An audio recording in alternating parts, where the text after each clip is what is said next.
still doing my little ride share. Hello, YouTubers.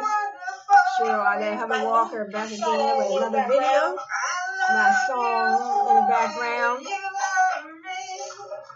I still have all things DC Beauty. You can find me at allthingsdcbeauty.bigcartel.com and with the bundles that I sell. 100% human hair, and also my books. And then I just finished my new book, My Brother Billy. My Brother Billy is different. You can find it in the Google Play Store under ebooks. And then I have my paparazzi jewelry line. Let's get this party started.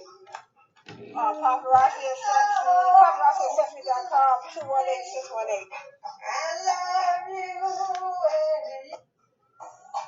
Hi, this is Cheryl from All Things DC Beauty. I'm still doing my little ride share. Also, first and foremost, my new song in the background.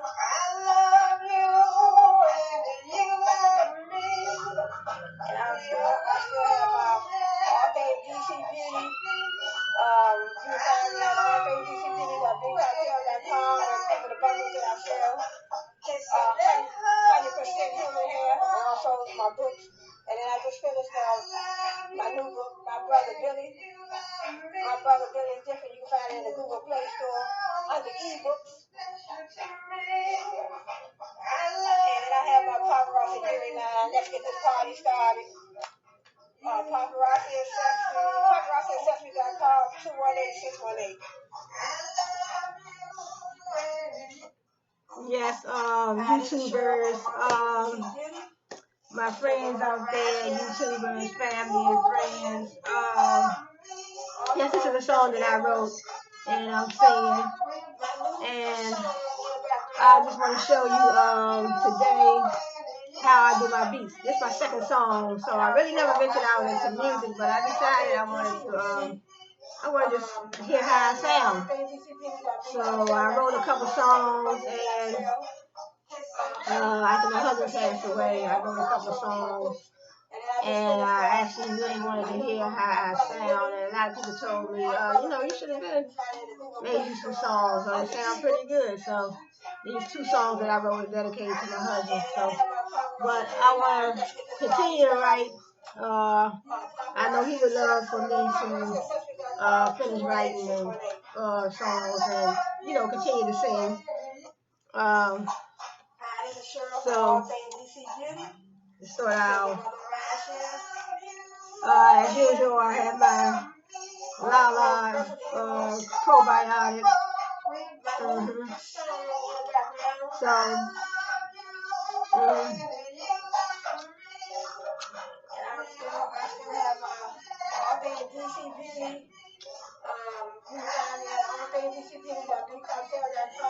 And I love this song.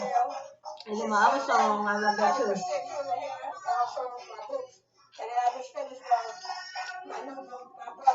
And then I have my hood, cottage cheese with peaches. This is my cottage cheese right here with cottage cheese with pineapple. And I just mix a little bit.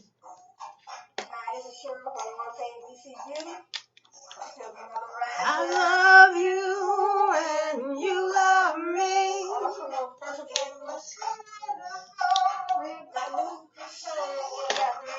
I love you and you love me.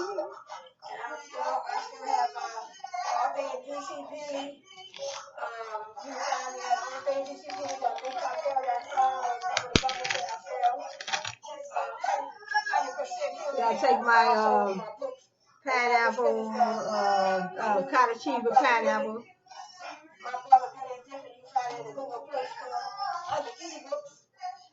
And put a little bit in the bowl, just a little bit.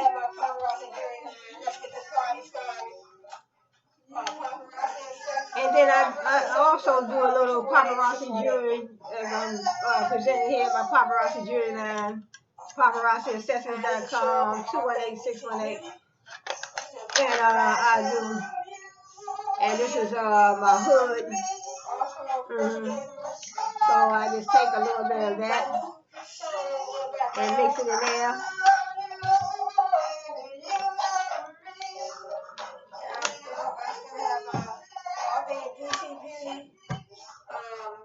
So what I do is just mix it together like that, see, like so. And the peaches in there, good.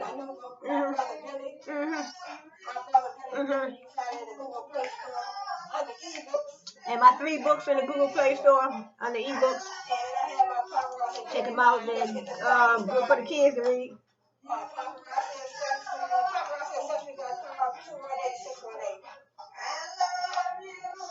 Cheers. This is Cheryl from All Things DC Beauty.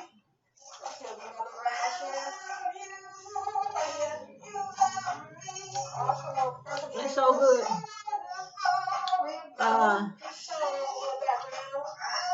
Yogurt smoothie. They're very good. They don't have a lot of sugar in them either. I think it's like 7 grams of sugar.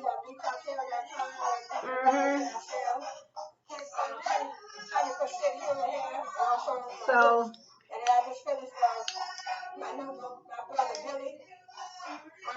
good.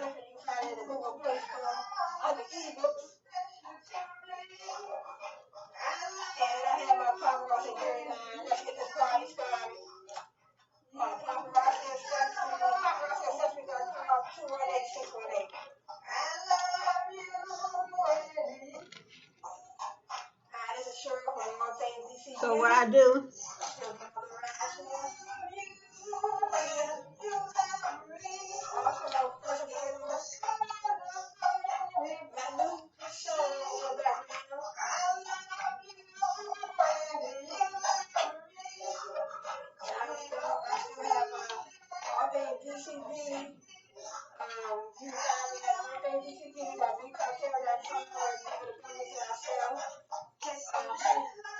then I had me some noodles that I cooked earlier.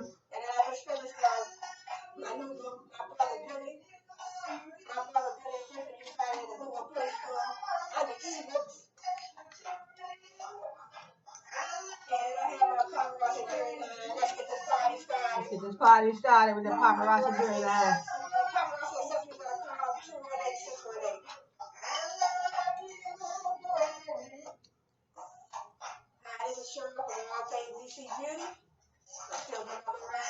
And some noodles that I cooked earlier.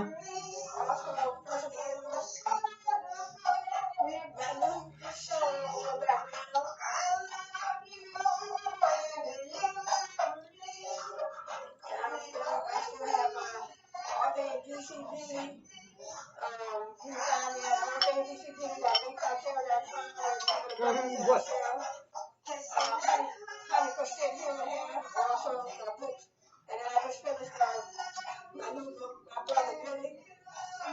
My new book, My Brother Billy is Different, and also just finished the 4th book. I just have to type it up. I have to type it up and send it to my Google Partner account electronically as an ebook.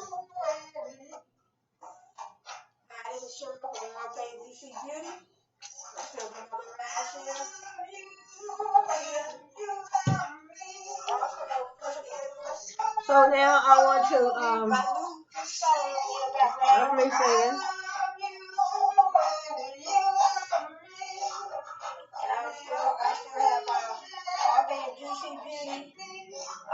So now I want to show you how you present human hair, and also my books. And then I just finished my new book, My Brother Billy. My Brother Billy is Different. You can find it in the Google Play Store under ebooks. So I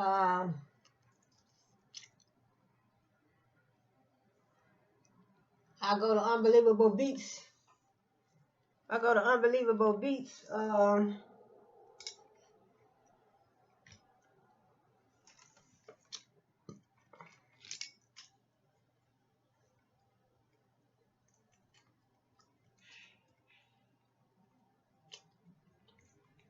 I go to Unbelievable Beats and then I just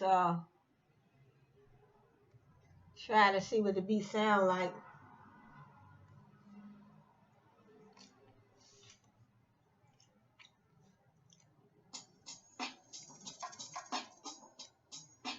See, I go to Unbelievable, and then when I listen to the beats, I see if I can get some type of inspiration.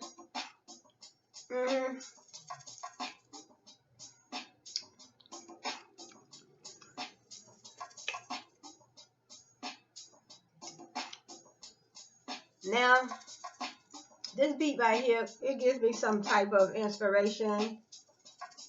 But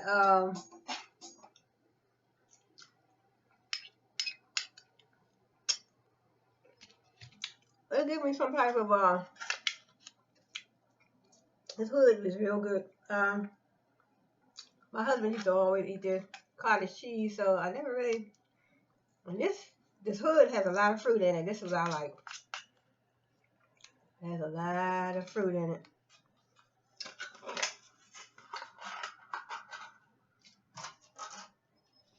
See, when you look at it, it has more peaches in it than the other cottage cheese. So, that beat right there. And then when I'm searching for beats,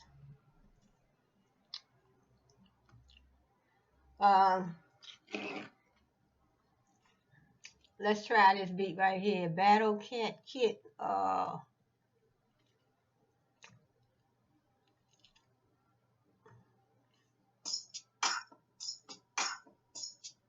See, when I listen, I have to get an inspiration. I'll try to see when I listen at the beats, do anything come to my mind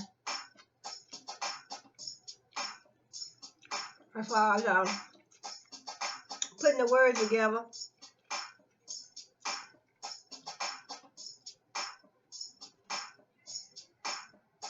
See, now that beat, I would have to sing a fast song.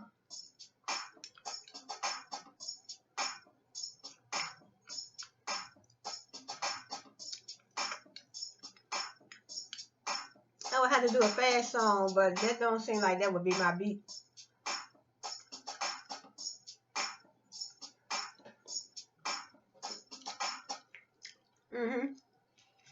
That don't seem like that would be a beat that I would be interested in right now.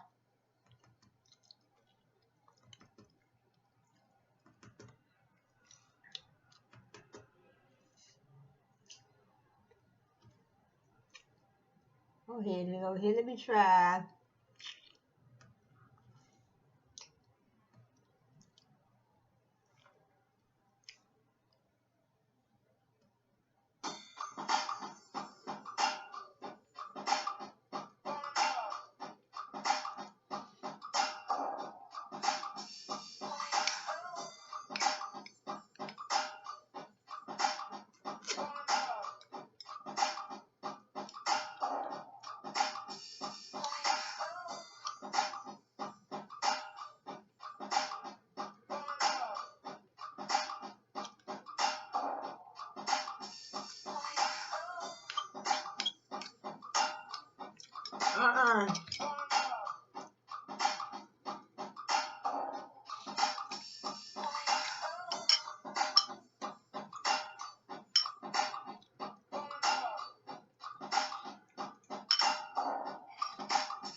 That don't seem like.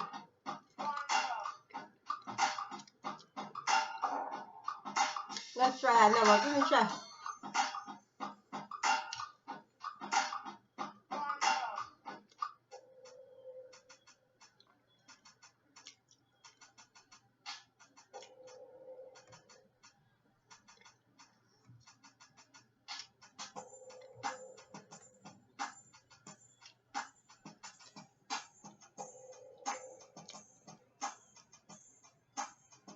See, I have to think about the words. Sometimes I heard some singers say they listen to the beats first to see if they could, you know, put the words together. Hmm.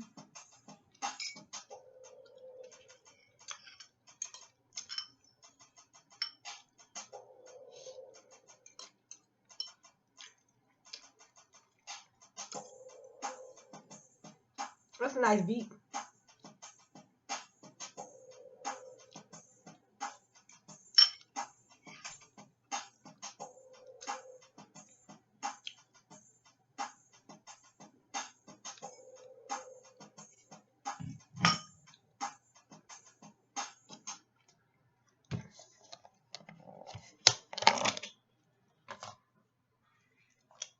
Ooh.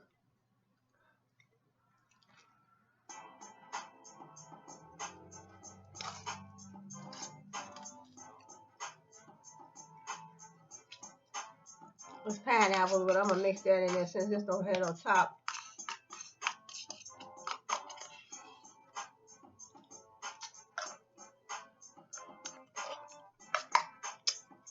That's real good. You should try that hood. Cottage cheese. And you can't even taste the cottage cheese. It has no taste to it too much. But when you put enough fruit in there,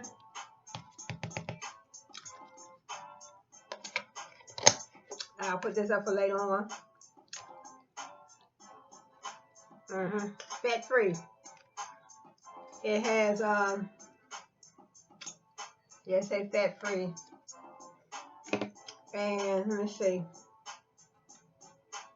120 calories, no fiber, but 14 grams of sugar, 180 grams of sodium. But it does have vitamin A, 2%, vitamin C, 4%, calcium, 6%, and no iron. But it has a few health benefits. Excuse me, so. Okay, so then let's try this one.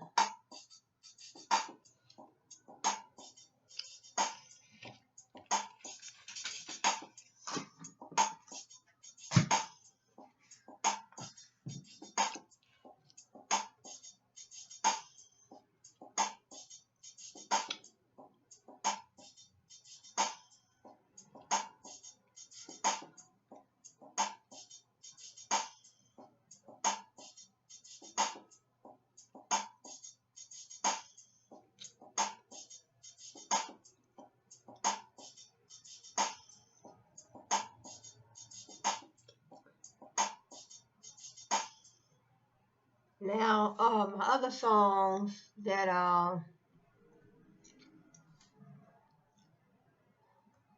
wrote a couple songs, but what I did was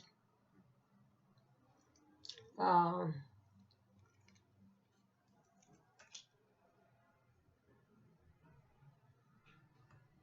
I wrote part of the song first, and then I listened to the beat. Then I tried to find me a beat, a nice beat.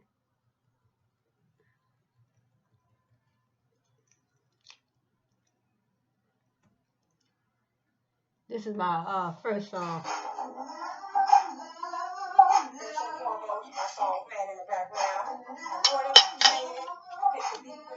I'll be right back.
Yep, that's my song, my two songs. So I'm trying to. Let me see, let me go back to the beats.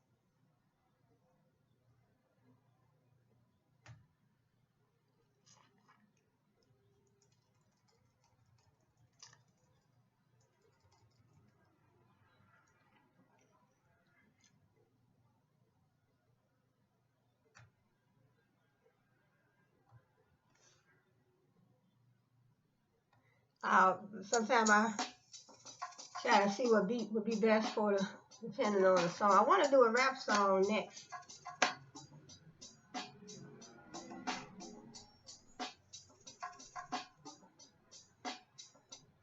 I want to do a rap song.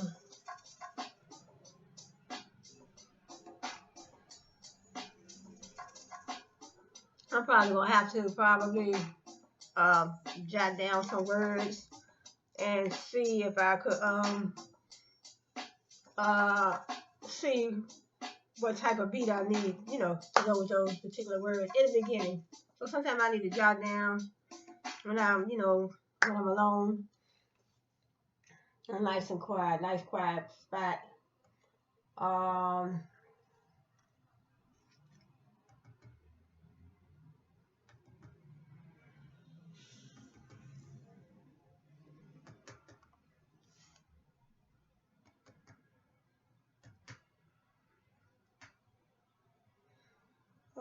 let me see.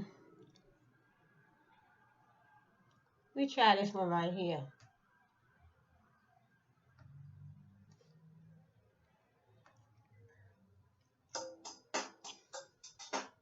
Here we go.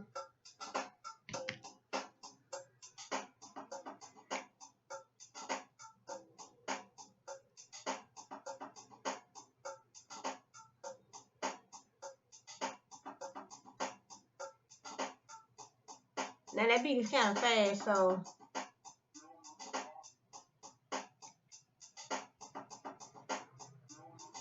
see my other song.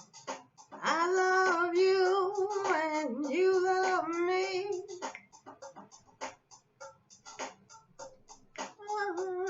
We both could see. I love you and you love me. See, that wouldn't match with that beat. In my other song. Love, love, love. I love you so, I love you so.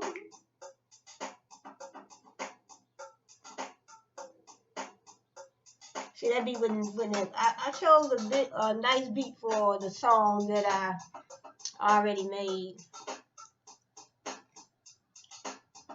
So I was just trying to see if that would not go with that shimmy, banjo shake,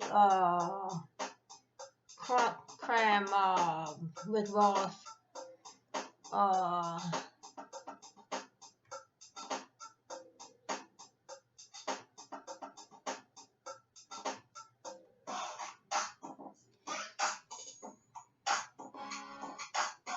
that's a beat by Rick Ross and Young Jeezy. Rick Ross and Young Jeezy.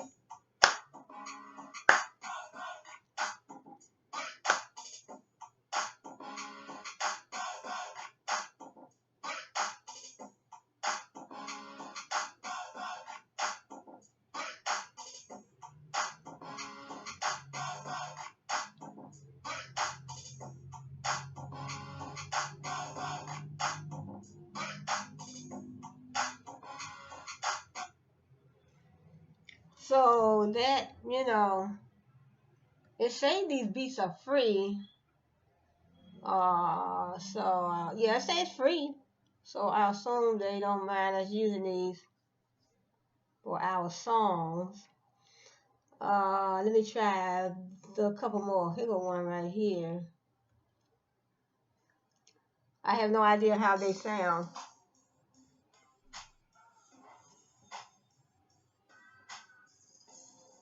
Nah, that's too. It's too low.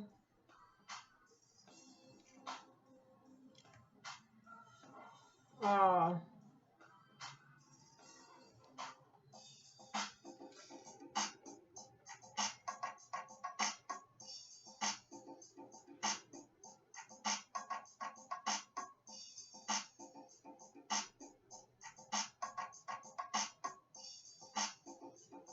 what I'm gonna do probably today is start, writing down some words or see what direction I want to go in.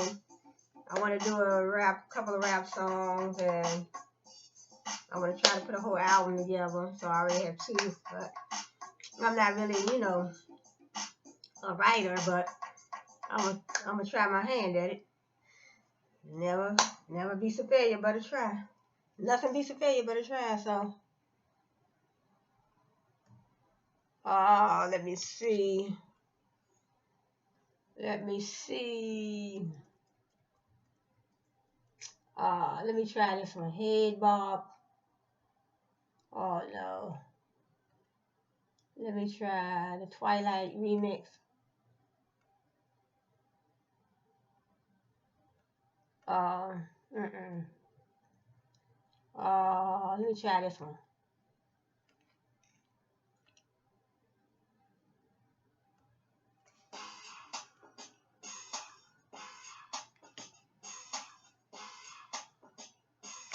Come on, yeah. Mm, come on, yeah.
Some people quick when it comes to writing songs. They can just hear a beat. Somebody like my son, he's a pretty good rapper, and he has some nice beats to his songs. And also, I heard that Snoop, he's pretty good at just rapping, right, freestyle. So he's a good freestyle rapper. hmm Uh, Matter of fact, you know what? Let me see. Uh, Let me try enough. Let me try maybe one more. P Diddy. He got this rap right here.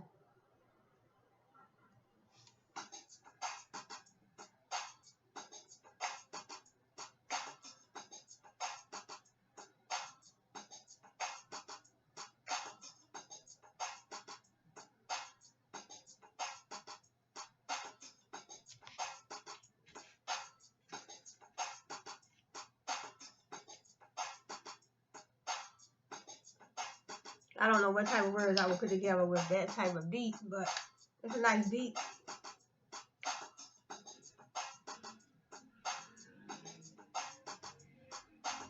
It sounds like you could probably put a good rap.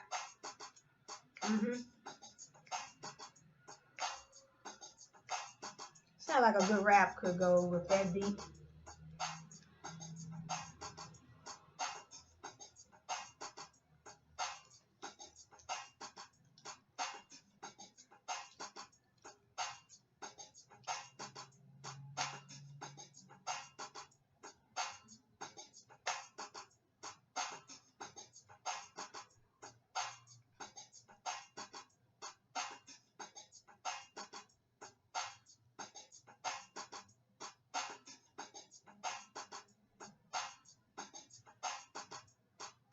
That sound like a good that sound like a good beat. Let me try one more. And I want to get to my let's see. We're all monkeys. Let me try this one.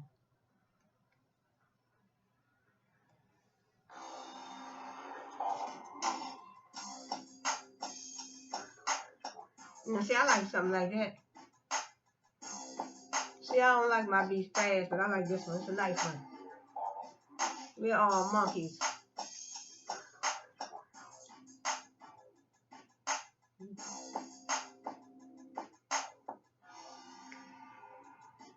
Love, love, love.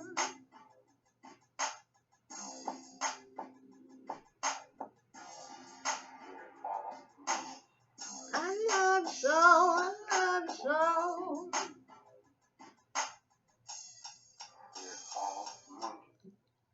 Oh, that was a nice beat. Now, that's a nice little beat. Let me try that one again. Love, love, love.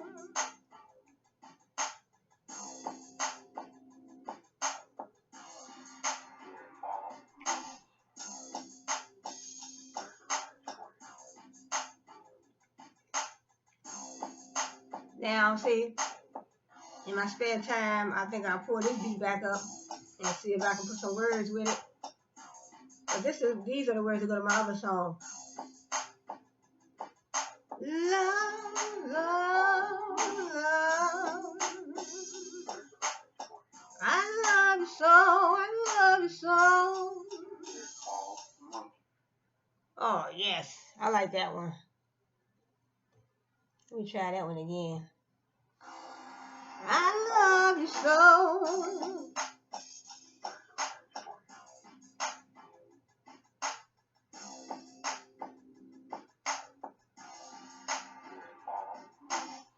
I love you so, I love you so. We fell in love, we fell in love. I love you so, I love you so. We fell in love, we fell in love. I love you so, I love you so. We fell in love, we fell in love. Now that's cool. I like that one. But these are the words, these words right here won't go with this song. Come on, I love you so, so. We fell in love, we fell in love. See, 1, 2, 3, 4. I love you so. 3, 4. I love you so, I love you so. We fell in love, we fell in love.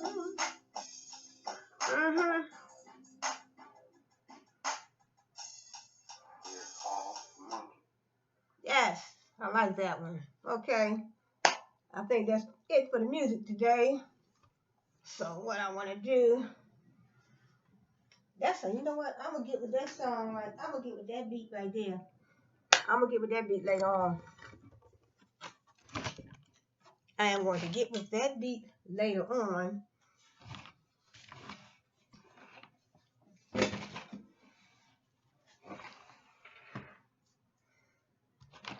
Okay, what I want to do now, I just want to talk a little bit about, I want to jump into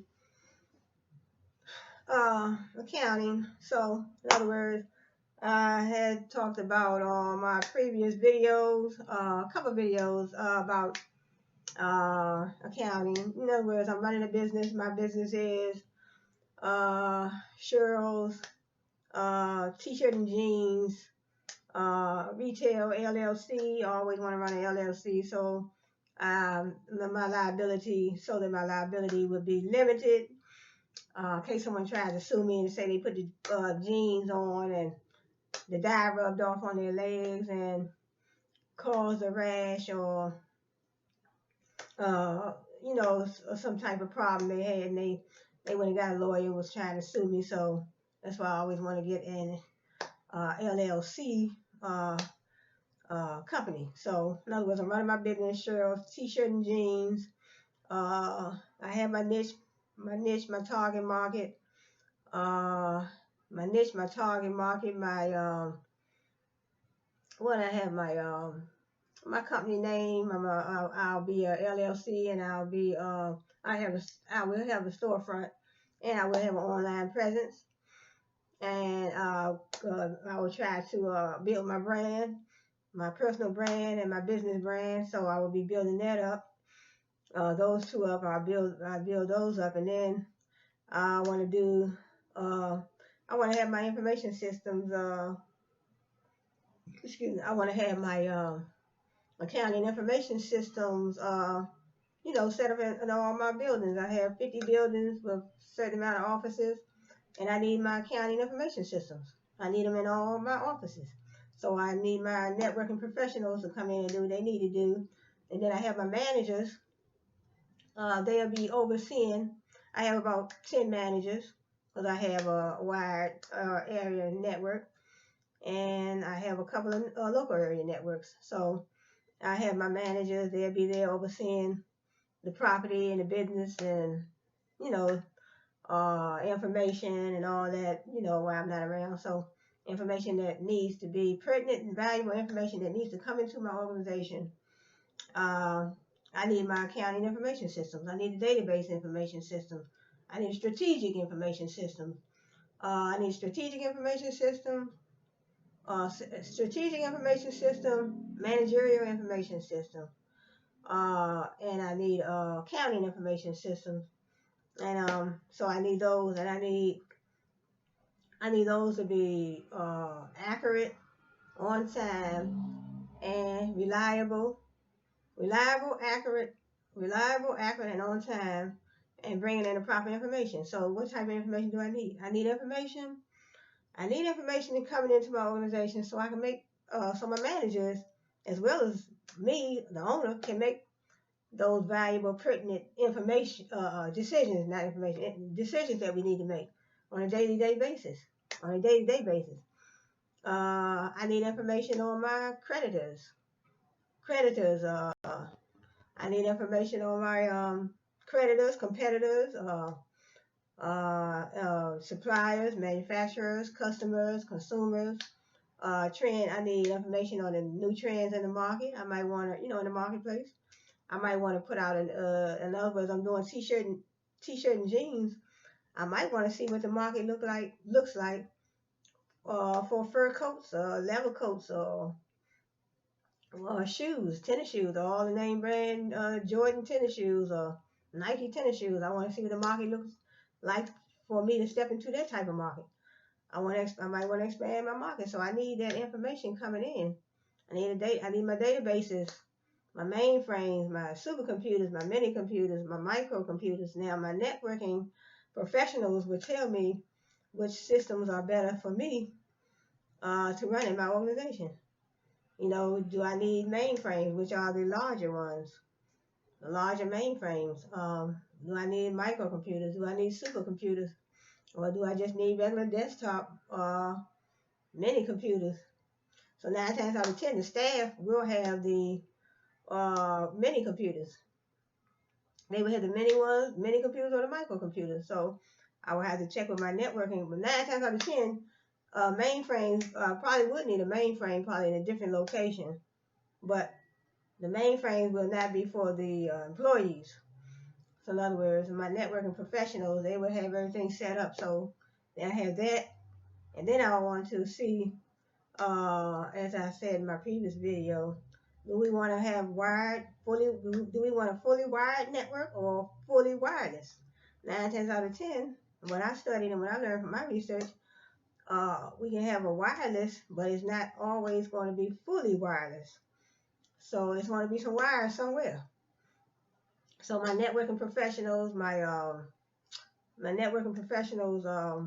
be the ones that will keep me informed on those type of things. So then, So I want to know, in other words, I want to bring that pertinent and valuable information into the organization. So then I want to do research. I want to be, as an owner, I want to be able to do research on my own. So I can find out things, you know, trends in the market, and I can also find out sometimes, new things come out in the market, new technology, new technology, new trends. It's just a lot of new things that come out from year to year. So this is a book right here. It's called Research and Organizations. So this is a book that I would look in to read, just read up on and learn about how to go about doing the proper research within my organization. So I want to be up to date. So we have qualitative research, quantitative research. So I know qualitative research I studied is when you go, that's basically field research. You go down in the field, do your research. And quantitative is when you want to quantify it. In other words, when they dealing with numbers, 1, 2, 3, 4, 5, percentages and things of that nature.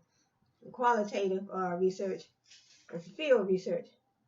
So how knowledge is created. No question is more central to a discipline than how its knowledge is created or continued. How we get what we think we know, as well as how we go about getting what it is we think we do not know. In other words, we're doing our research and we try to come across that pertinent, valuable information, and we think we don't know. We may know, but when we don't know, that's why we're doing our research. And it says how we go about getting what it is we think we do not know, and how we approach the vast unknown of what we don't know that we do not know is a central epistemological question, not only of formal academic inquiry, but of life. To rephrase the point as gracefully as possible, we cannot afford in a complex world to discredit any formal epistemologies or paradigms, nor can we afford to discredit any less formal epistemologies when we are beginning to accumulate and shift through knowledges. It says when we are beginning to accumulate and sift through knowledges, to label some kinds of knowledge about the world as the gold standard, and the other kinds as scholarship but not scientific knowledge, is to cut oneself off from riches, depth, and variety in knowledge. It is more useful to understand different models of knowledge as contributing different snapshots of the same phenomena, such that positivist research, um, primarily quantitative and statistical, although not always, can give us broad trends, excellent demographics, snapshots. It may even in large enough samples grant us some epistemological information, although prominent philosophers of science would disagree. Its limits, however, begin to be demonstrably evident when we try to understand black box processes. It says, when we seek deep understanding of lived experience, when we want to understand how individuals and groups go about sense making in organizations, a critical issue for understanding the impact of human resource development efforts, or when we try to comprehend the meanings behind performance. Over reliance on a single model of knowledge accumulation. So in other words, we shouldn't limit ourselves to getting knowledge just from one place.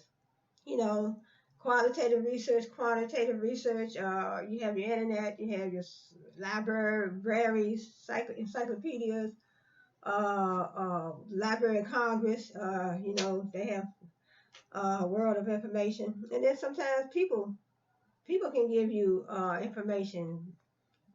People sometimes younger generation, even generations older than you, can give you that valuable pertinent information. It says, indeed, we might argue that the technocratic mode of statistical reasoning has crept into virtually every aspect of life, more deeply within the academy than virtually anywhere else.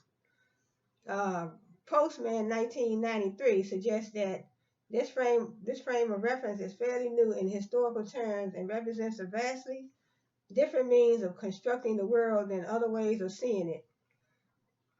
For instance, grading students' papers occurred at Cambridge University 1792 at the suggestion of a tutor named William Farish.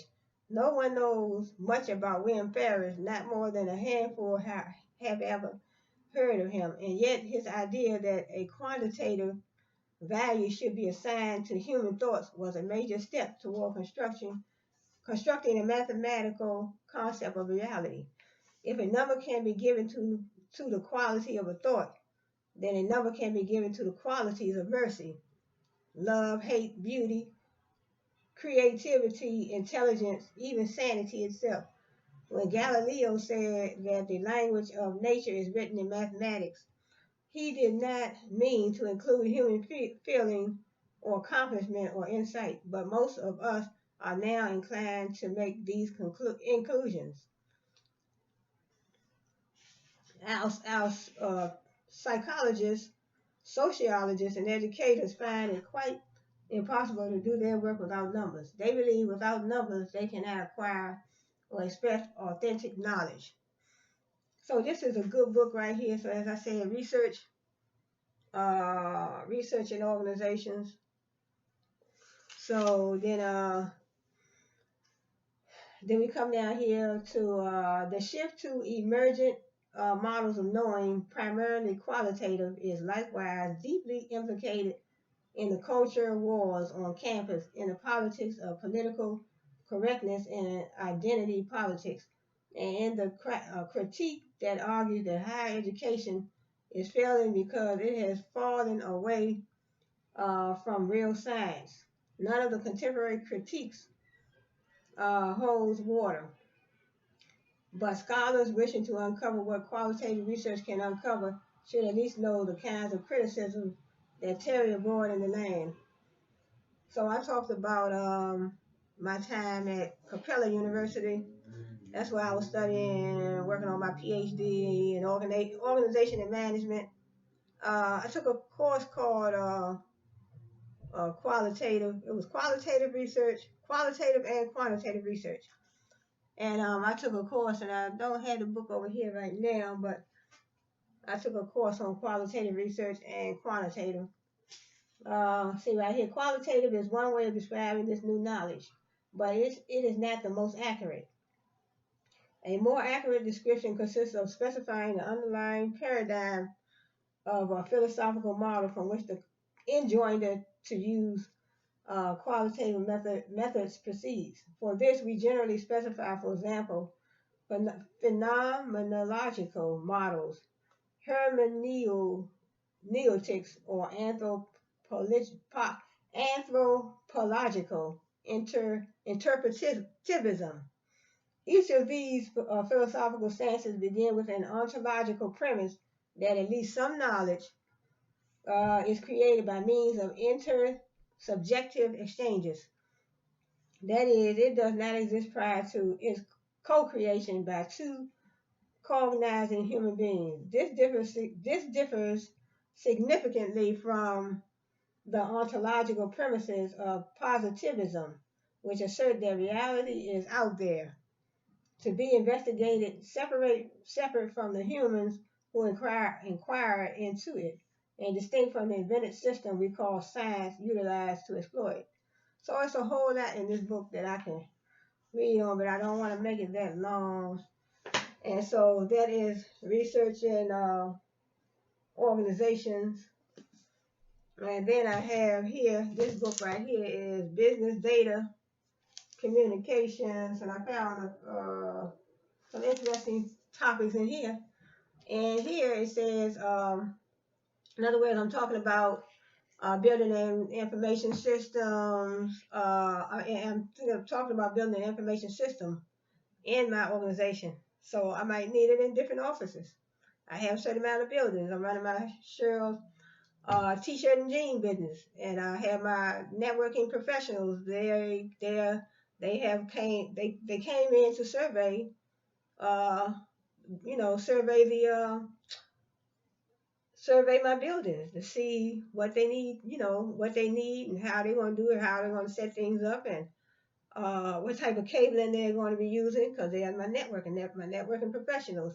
Are we going to use coaxial cable, or are we going to use fiber optic?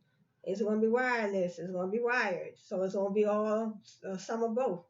So I need my managers to be there to oversee everything when I'm not around. As an owner, I'm not going to be there every day. So the manager's dilemma and effective management, use, and communication of information are essential for a business to remain competitive. As I said in my previous videos, uh, managers use communication and information. Without that information and that communication, how are you going to keep up with your competitors? What are my competitors doing differently that I am not doing? My competitors are, say for instance, I'm a t-shirt and jeans, and then I have my competitors. They're marketing the same things that I'm marketing, t-shirt and jeans. So what can I do differently? Without that information, that research, information, communication that I need coming in through my accounting information systems, my database information systems, and my strategic information systems. See, strategic is just like a plan. Your strategy. What strategy are you going to use? What strategy are your managers going to use to help you keep up with your customers, your managers, your suppliers, your manufacturers? So, and your shareholders, everybody, basically everybody. Everybody is part of your brand. Your branding. Are you going to co-brand? Are you going to uh, rebrand? Are you going to change your whole, the whole name of your business, or change your products? What are you going to do? See, there's a lot of things that you have to think about when you're dealing with business. So, say, effective management, use, and communication of information is essential. In the 60s and the 70s, this requirement placed a new burden on management to understand and exploit the new technologies of data processing and telephone exchange systems. So managers, they have to have managers get things done through people. Managers want to have a little technology skills, human skills, because they have to deal with humans. They're dealing with employees. They have to have those human skills. They have to have certain, skills. A lot of times, when you want to apply to be a manager, certain jobs, they have certain qualifications for the managers. I mean, in other words, they might say, we want somebody with five years of managerial experience, or we want somebody with just 2 years, or depending on the job that the company that you're applying with. And then it says, with respect to data processing, the business needed computing resources to store, process, and report information. So you need data processing, and a business needed computing resources. So you need to store your information, you need to process, they will need to analyze, we make reports. Managers need to make reports on certain things, they know what they're supposed to do, they know their job assignment. Software was the central element that determined the effectiveness of the growing data processing budget in strengthening the company. Telephone systems began to offer more options and services, and again, the choice was between an in-house private branch exchange and a centric service from the local telephone company. Now, this is back in the 60s and the 70s, that's what it's saying. So in the 60s and 70s, this requirement placed a new burden on management to understand and exploit the new technologies of data. So to me, it's pretty much similar today, because I think managers should know, I think they should have some technological skills, they should have technology. They should, definitely should have some type of technology skills. Okay, it says we have voice communication. It says nature of business information requirements. A business survives and thrives on information. Information within an organization and information exchange with suppliers, customers, and regulators. Moreover, the information needs to be consistent, accessible, and at the right location. That's what I said. I want my information at the right location, the right time, It's my customers, my suppliers, my regulators, the SEC, Security Exchange Commissions, IRS, auditors, banks, credit unions. These are the type of people that will need information from your company. So you have to have that pertinent, valuable, quality information, accurate. Definitely have to be, especially when it comes to your accounting books, your accounting, your accounts receivables, your accounts payables, your revenues, expenses. So your revenues minus expenses is your income statement. So your assets equals liabilities plus owner's equity. Those are the things on the balance sheet. So accounting paperwork has to be on time at the end of the accounting cycle and accurate. So voice communications, we have data communications, voice communications, image communications, video communications. So all of these are tools that managers and employees may need to know. They definitely need to know. Don't Not may, but they need to know. The term data communications is sometimes used to refer to virtually any form of information transfer other than voice. So in other words, data. You're talking about computer programmers. Uh, you're talking about networking. Your networking professionals. Whatever whatever job title you have working in your corporation. It is sometimes convenient to limit this term to information in the form of text, uh, such as reports, memos, and other documents, and numerical data such as accounting files. The rapid changes in technology have created fresh challenges for management in making effective use of data communications. We have image communications. It's just beginning to come into its own in the office environment. The best known example of this technology is a fax machine. Like the talk, but this book is a little old, but we know the fax machine been around for a while. With fax, the document can have any content, including text, graphics, signatures, and even photographs. Newer machines can transmit these documents over telephone networks in seconds, and low-cost hardware, including personal computer attachments, is now available. Then we have video communications, like video conferencing. Video conferencing allows the link up of two or more remotely located conference rooms to conduct such meetings as planning sessions, contract negotiations, and project reviews. The time and money saved on travel, food, and lodging make video conferencing a powerful tool for increasing efficiency and productivity. All these forms of information communications play a key role in today's businesses. The manager responsible for them must understand the technology sufficiently to be able to deal effectively with vendors of communications, products, and services, and to make cost-effective choices among the growing array of options. Okay, so this is a good book right here. So in other words, they're saying that managers need information. Managers need. That's why we have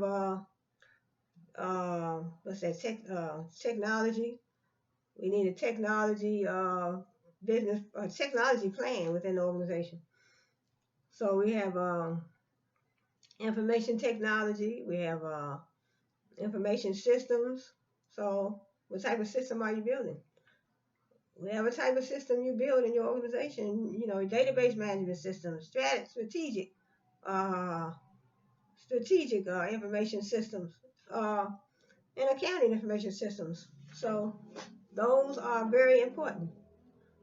Transmission of information. The basic building block of any communications facility is a transmission line. Much of the technical detail of how information is encoded and transmitted across a line is of no real interest to the business manager. The manager is concerned with whether the particular facility provides the required capacity with acceptable reliability at minimum cost. So in other words, you want to get that information in and out the organization efficiently and effectively. See, efficiently means you obtain your information at a low cost. So you always want to cut down on costs. And effective, when it went through, everything was successful. It was effective. So in other words, here it is, transmission of information of particular note. We're talking about fiber optic, wireless. Let's say of particular note are fiber optic transmission and wireless transmission, satellite and radio. These two media are now driving the evolution of data communications transmission. Long distance telephone communications trunks within the United States will soon consist almost completely of fiber optic because of its high capacity and because of its security characteristics. So they're saying the fiber optic, as I read in my previous video, fiber optic seems like the most reliable transmission medium. Because in other words, uh, there's no electrical current going through the line, and then it is it's I guess it's more durable than those other transmission wireless lines. So because it says fiber is almost impossible to tap. In other words, fiber optic impossible to tap. See, you don't want hackers getting in, cross communication coming through the line, and hackers getting in and eavesdropping and all that. So fiber optic seems like the most secure because without can't have a quality information. You can't have a quality information systems. Information system reliable, durable, strong. I guess reliable, foolproof. All the words you can think of. You can't have that without having security. So fiber optic. Your company, so my company 9 times out of 10, I would talk to my networking people, professionals, my networking professionals, and I would think about definitely using fiber optic. We have multiplexing, refers to the ability of a number of devices to share transmission facility. As the name indicates, compression involved, no, it's right here, let's stop right here. If each device needs a facility only a fraction of the time, a sharing arrangement allows the cost of the facility to be spread over many users. As the name indicates, compression involves squeezing the data down so that a lower capacity, cheaper transmission facility can be used to meet a given demand. Oh, yes. So LAN, local area networks, I had to get back into some more of this because I'm going into an hour. So it's so much for me to talk about. See, all this I can touch base on. So I'll get with some of this in my next video. So we have our local area networks and we have our wide area networks, and depending on the space, depending on how many buildings I need to cover, my networking professionals will let me know. You don't have to know. I would have to know. Well, they would let me know how much wiring I'm going to need, how much, if I'm going to do wired and or wireless. So I have a lot of, what's the capacity for your building? What are your networking layout plans? How many offices are you going to cover? What is going to be the cost? What's in the accounting information systems? What's in the company's budget, rather? What's in the company's budget for building this accounting information system? Because that it has to be done. It has to be done. So we come over here to communication software. We have distributed applications. We have our client server set up. In other words, my employees, then 9 times out of 10, they'll be working on the client computers. And then we'll have our server computer. We have our server computer in another location so they can access, the client usually accesses information from the server. And the server is usually in a different location, in a different office, maybe in a building off site somewhere. Then, network security, doing business on the internet, network management. In other words, I'll have like I said, I have an online presence, and then I'll have my, let's say Cheryl's, with a t-shirt and jeans. I have my online presence, and then I have my storefront. So, but I'm gonna close out on this note today, class, and this was just chapter 1 that I was just, I didn't read word for word, so I was just going through and looked at the, title and trying to touch base on, because this is a class that I took at Australia University, and this is business data communications. This is third edition. So I will probably get back into this book. And right here, I have a whole stack of books. See right here. And then I also have introduction to financial management, uh, fundamentals of financial management. This book right here, I took this in Australia, Managing Information Technology. I'm up to date on some books. One thing I did do is learn a whole lot. I have a lot of books that I can read. This is my networking book. I did my other video with this one, Networking Essentials. And this is what I did, this little medical assistance course. And then this one, look, computers. And then this is the book that I've been getting all my accounting. This is my accounting. And then also I have my contemporary business. And as I said, I have my Unix. And I have a whole closet full of books. I still have all my books on when I took my college courses. So, they're good to read up on. And then this is a book I didn't have a chance to get into this yet. And this is business research. Business research methods.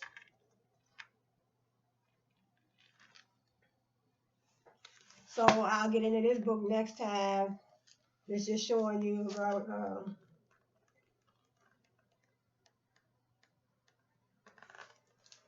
it says what is research design. So research design constitutes a blueprint of the collection, measurement, and analysis of data. Research design aids the researcher in the allocation of limited resources by posing crucial choices in methodology. Research design is a plan and structure of an investigation so conceived as to obtain answers to research questions. So I'll probably get into this book next time. Method of data collection. In other words, I'm doing my research for my organization. I have to collect my data. I monitor. I communicate the communication of the study. Depends on what I'm going to be doing my research on. Experiment. Then here's the word right here. Ex post facto design.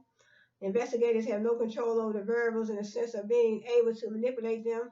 Purpose of the study. There's so many terms in here. Participants, perceptual awareness, qualitative techniques, the objectives of exploration may be accomplished with different techniques. Both qualitative and quantitative techniques are applicable, although exploration relies more heavily on qualitative techniques. So this is all about research. Secondary data, we have primary data. See, data, once you gather all your data, later on down the line, once you cipher everything and analyze it and pick out the most important points, most important pieces of information, then most important pieces of data, it turns into information. It's not information until you cipher out what you need, because data can be just a whole lot of things that don't match. But once you figure out, oh, this go with this is related to this, and you put all that together, you gather, and then it turns into information. Because you want to have, it's just like writing a paragraph.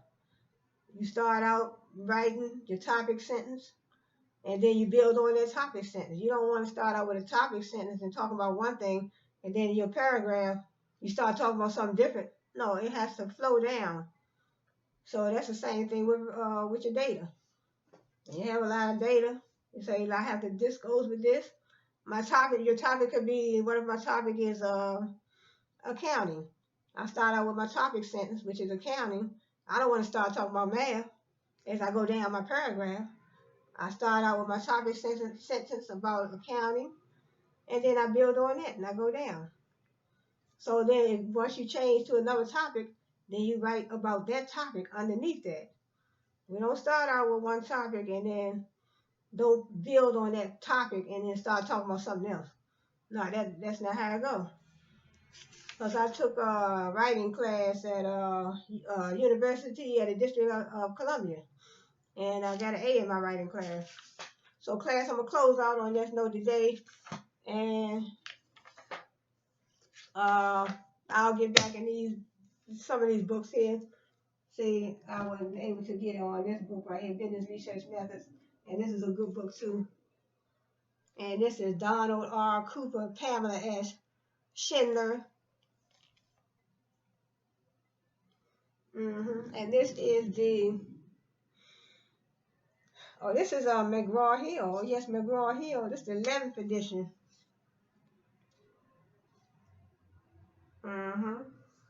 So I'm gonna stop on this note today, class, and what I'll do, my next video, I'll get back in some more things on these books here. And some of these books I'll put back in the closet. So I want to say thanks for joining me today, class, and I'm going to get ready to get down with some lunch. And I want to say thanks for joining me today. So I talked a little bit about I showed you my how I go about picking my songs, and I played my songs that I wrote, and I want to get into some more music. I want to do about at least 6 more songs so I can have an album with at least about 8 songs on it, and then I can put it all on one CD. And so I did that, and then didn't do no cooking segment today, but I might do one later on today.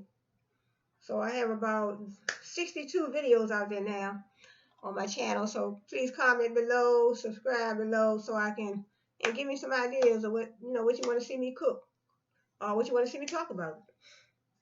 Don't mind doing research. I do my research, so I know what I'm talking about, and I don't mind doing that. So class, I want to say thanks for joining me, YouTubers, all you YouTubers out there. So I want to do probably a review on my accounting concepts. I want to do a review so I can show you that. In other words, you invest some money in a business. Say, for instance, I have a shirt and t-shirt business, a shirt and jeans business rather. I have a t-shirt and jeans business. I invested $100,000. I want to debit my cash $100,000 and credit my owner's equity, and then so that is the initial transaction when you first learn accounting. That's the initial transaction that you're going to learn when it comes to your T accounts. So class, I want to say thanks for joining me today. Hope to see you back here again, same place, same channel. This is Cheryl Arlette Hubbard Walker signing off, and I want to say come back to see me again. Subscribe below, comment below, and hope you have a nice day today. Oh, today Friday. It don't even seem like Friday. Friday, January the 20. What's the day? The 24th. Yes, today the 24th. So I want to say thank you to Dr. Martin Luther King. His birthday was Monday, and my mother's birthday was also, I think my mother's birthday was the same day Martin Luther King's birthday was. So I want to say and my brother's birthday also is January. So I had my birthday last month, but I want to say thank you to Dr. Martin Luther King for, in other words, being there for everyone. Your inspiring words, your have a dream speech, everything you did for, for the people, not just one race, for everybody. So, and those marches that he led, all that was so inspirational, and those were things that he didn't really have to do, but he did it. So he did those things, and I think about, where I am today. And I really appreciate the things that he did and all the things that he said. So he was very inspirational, Dr. Martin Luther King. And not only him, Harriet Tubman, Rosa Parks, all the ones that, you know, were, fought back. They didn't fight, but all the ones that, uh, was very instrumental in the civil rights movement. So I want to say thank you for joining me today, class, all you YouTubers out there. And I hope to see you again back here, same place, same time. And so I want to say you all have a good one.